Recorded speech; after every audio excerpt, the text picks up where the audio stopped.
Proceed. Good morning, Your Honors. May it please the Court. Kevin Colbert on behalf of the Regional Counsel's Office representing the mother, MC, in what is an appeal from an adjudication to dependency. I'd ask to reserve 2 minutes, Judge Shepard. You may.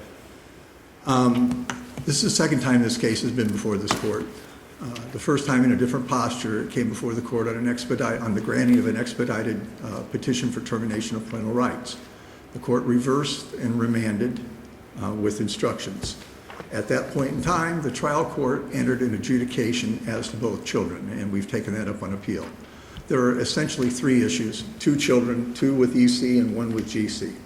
I'd ask to address GC first, which is the sibling.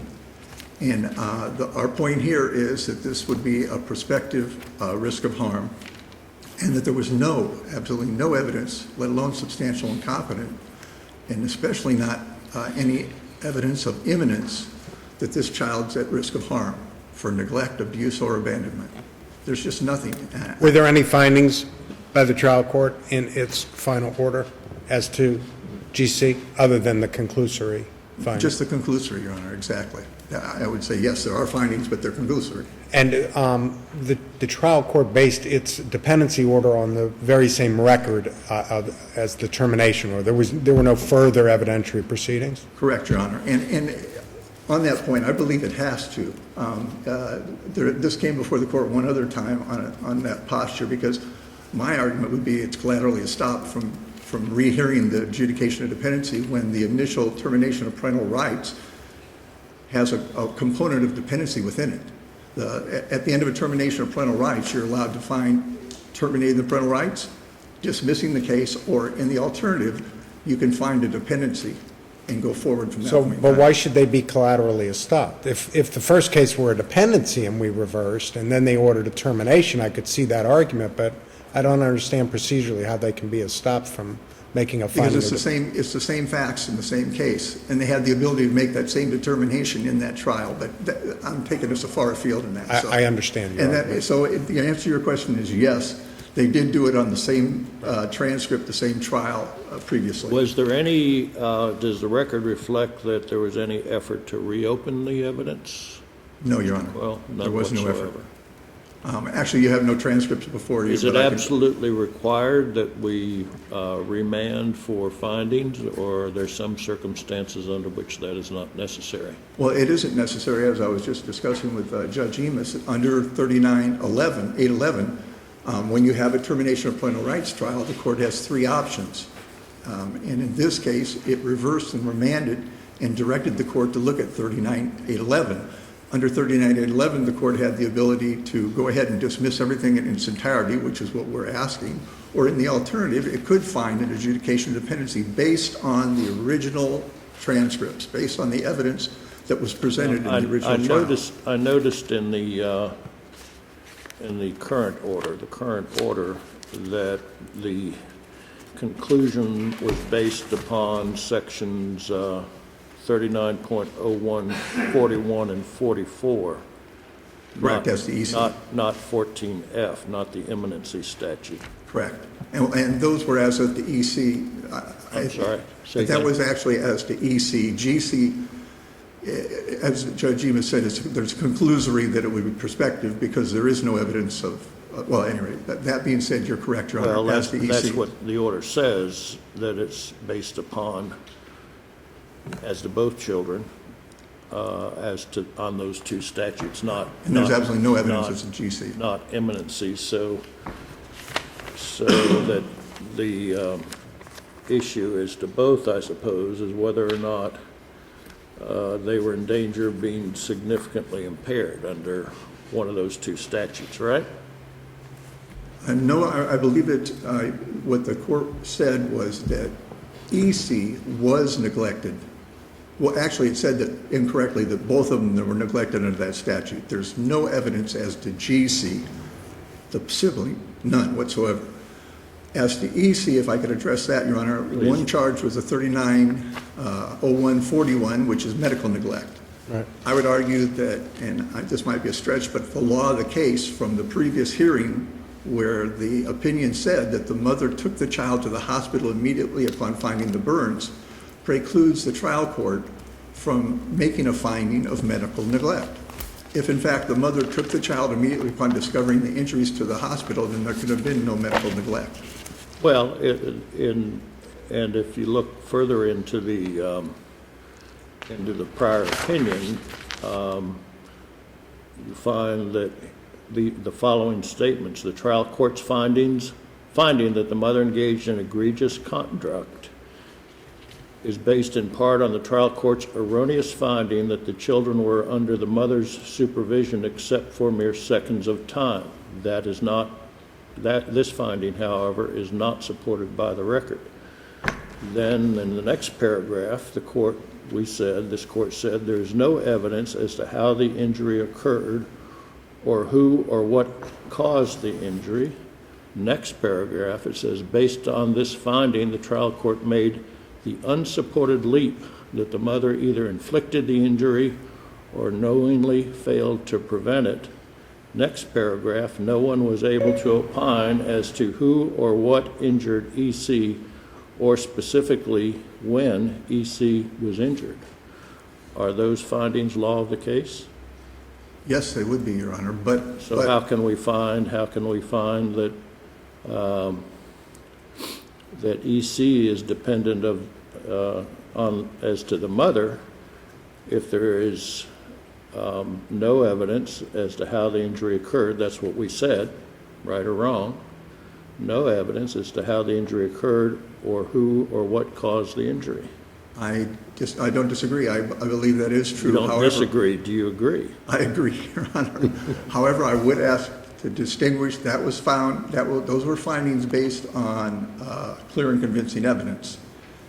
Dependency is based on a preponderance of the evidence. However, I still believe they hold true as to the dependency case. The findings are the findings. Exactly. Unless this panel can do something different than unless they're not law of the case, right? Well, and this panel does have the ability to change the law of the case under very rare circumstances where there's a manifest injustice. There's no manifest injustice here. Well, the key to the court's finding in the first appeal was that there was no evidence that the mother inflicted the injury herself or that she failed to prevent it. That is at the core of those of the findings for which this court found there was no competent substantial evidence, yes? Correct.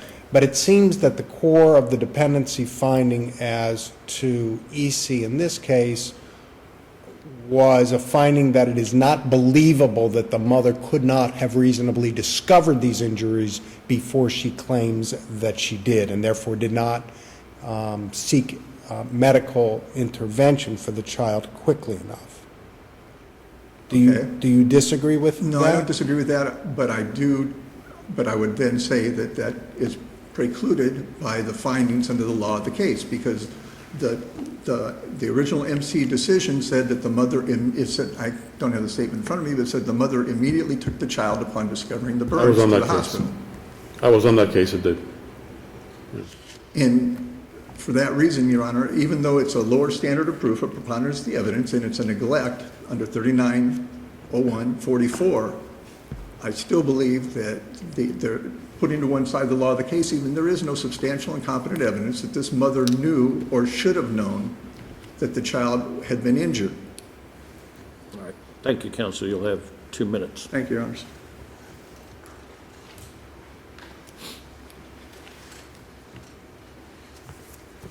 May it please the court? Laura Lee with the Guardian Ad Litem program. Also with me is Ms. Carla Perkins with the Department of Children and Families. We've agreed to split our time equally. All right. Going straight to the law of the case doctrine, first of all, I'd like to point out that that was argued for the first time in the reply brief. Second of all, the law of the case doctrine says that questions of law actually decided on appeal must govern the case. Questions of law. I would assert that what we're talking about here are factual findings that were made in this court's prior opinion when it reversed the grant of the termination of parental rights petition. So if we affirm as to EC, it is just fine to write that we conclude based upon exactly the same record that that one can infer that there was, a little more bluntly, no leap of faith, and the mother did inflict the injury on EC. No Well- problem at all to have those two opinions come out, right? I don't think there's any problem, because not only, as appellant's counsel pointed out, was there a different burden of proof, clear and convincing in the TPR and preponderance here, But the but also, facts are the facts, okay? So yes, but what had to be proven was different. In the TPR petition, we have the same record, yes. and we have that finding. I think you're stuck with that finding. I think you're stuck with that finding whether you use the burden of preponderance or the clear and convincing. I think the finding is the finding. But the finding, I I think mean, you we would have need to to say back up. that what we said previously, based on the clear and convincing standard, leaves room to find that the mother was somehow responsible for the injury on a preponderance standard, right? Responsible in terms of neglect. What this court looked at before was under 39806(1)(f), which required that the department and the guardian prove that the mother intentionally engaged in egregious conduct, or that she knowingly failed to protect. And I think that was the issue that this court found. And that would not be those findings, let's call them, would not necessarily be inconsistent with the subsequent determination by the trial court on a dependency petition that the mother failed to seek medical attention, which she knew or reasonably should have known of the existence of the injury. Exactly, Your Honor, yes. I don't see any And inconsistency. what do we do? Was the trial court entitled to disregard the testimony of the mother in that context, that she didn't know until the next morning, and I that don't know as soon that- as she discovered it, she took him to the hospital? The trial court was entitled to make credibility findings. So what- And that includes Okay. either disregarding all of her testimony or portions of it that it found not to be credible. Even in the absence of, was there any evidence to support that the mother knew or reasonably should have known of the injuries before she claimed that she first became aware of them? Yes, I think Dr. Beeler's testimony supported that for two reasons. First of all, he testified that those burns would have been painful. They were second-degree burns. They were extensive. They were all over EC's back, over his shoulder, the drip line down the leg. But And- we have a child who is essentially nonverbal and who responds even without that kind of pain in the same way, still, screams out or yells out, or whether he has that kind of pain or not. Well, How do you tell the difference? The mother testified that she could tell the difference. She did do that, yes. She had this child since he was 6 months old, and he was 8 when this occurred. She testified that she could tell if his cry out or his silent crying was based on pain, or if he was angry or upset. And it So, didn't sound like the initial one was based on pain to her. right, when he yelled out when she was on the phone, she said that was his upset sound. Yeah. However, then she said that when she dropped the phone and went to the bathroom, GC was nudging EC out of the bathroom, and EC was making what she called a silent cry. She didn't specify whether or not that indicated pain, but she did immediately check him based on that. So I think the inference is that it was pain. If you wished your co-counsel to have some time, you've gone over 5 minutes. Thank you, Your Honor. Yes, I would just request that you affirm, and based on the brief in terms of GC. Thank you.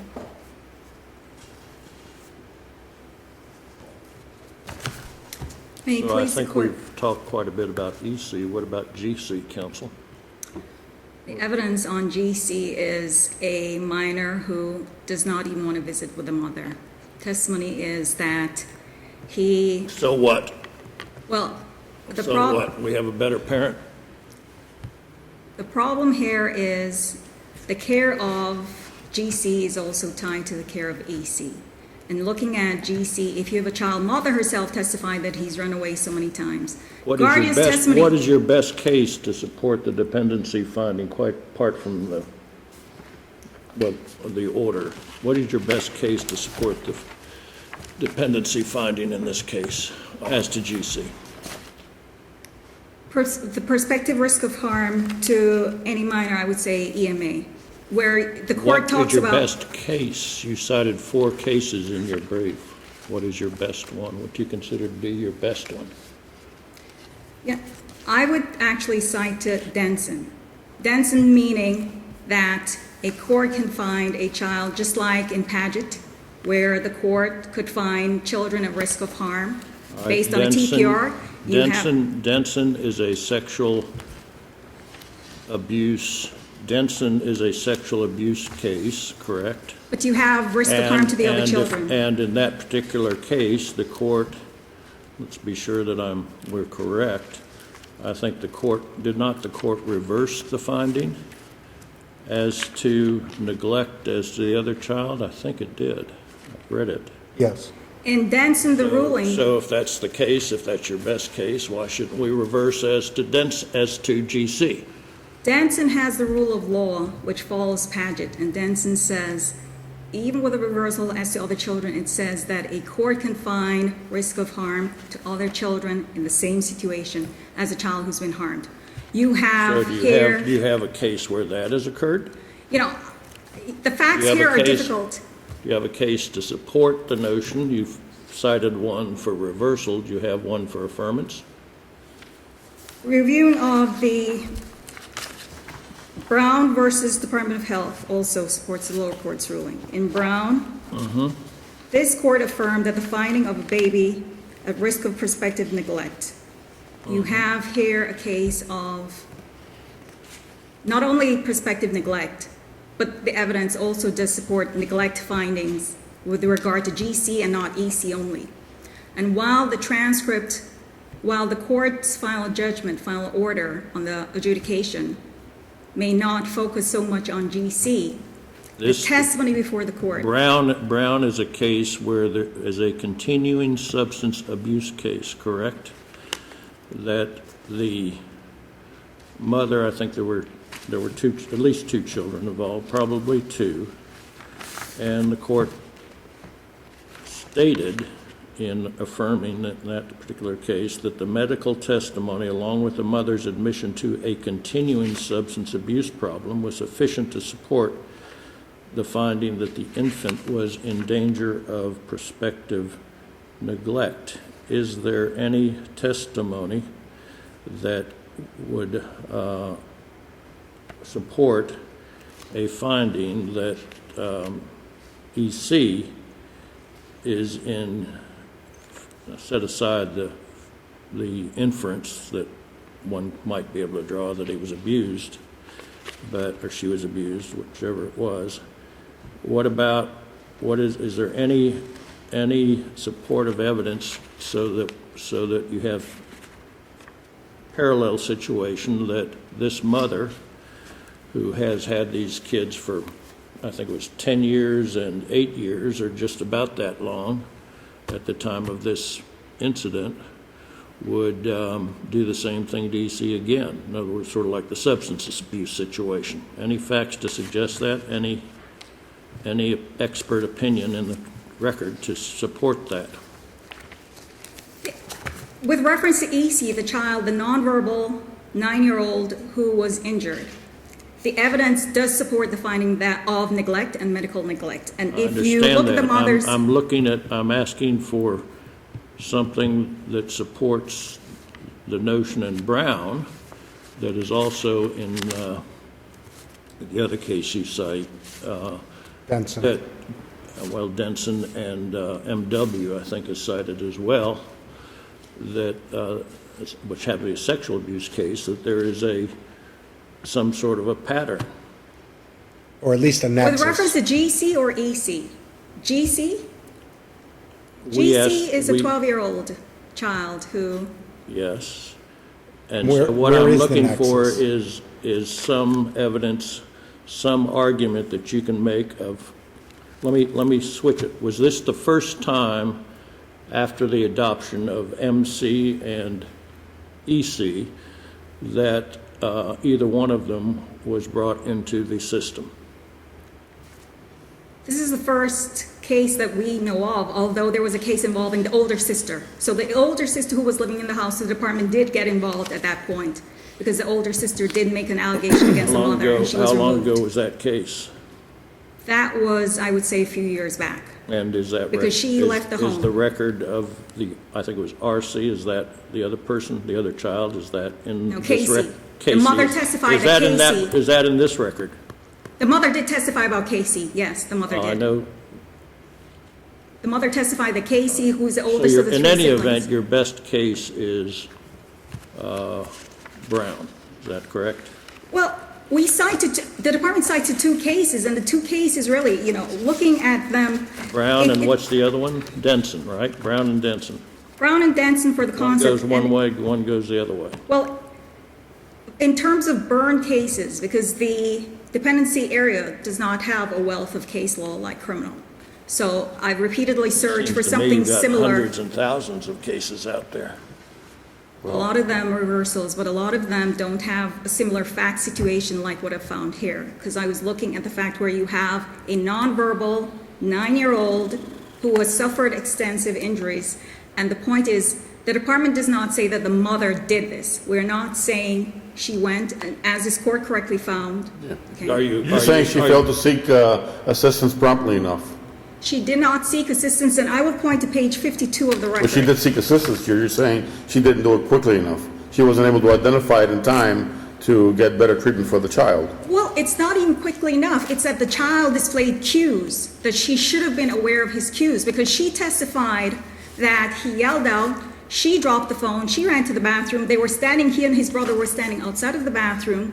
She says that the 9-year-old pointed to his head. The court She did says that not- she, Ms. Perkins, the court did not adjudicate either of these children dependent based upon 14F imminency, correct?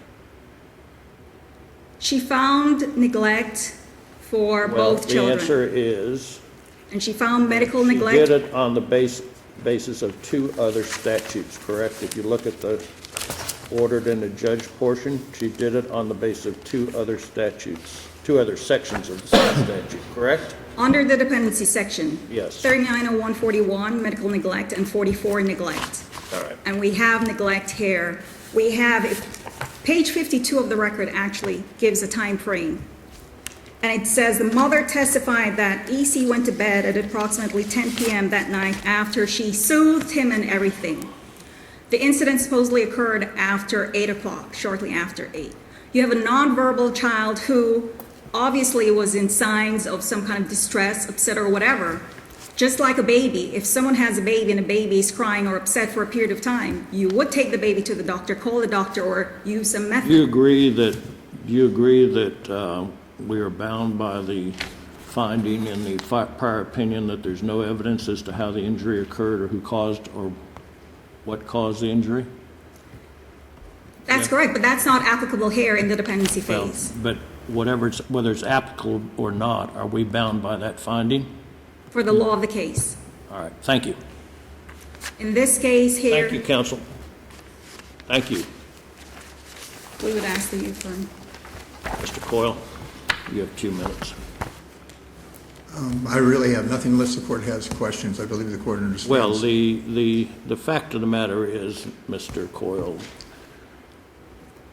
with or without the law of the case, and using just the statutes that were used by the trial court in this case, what you really have as to EC is a failure to protect.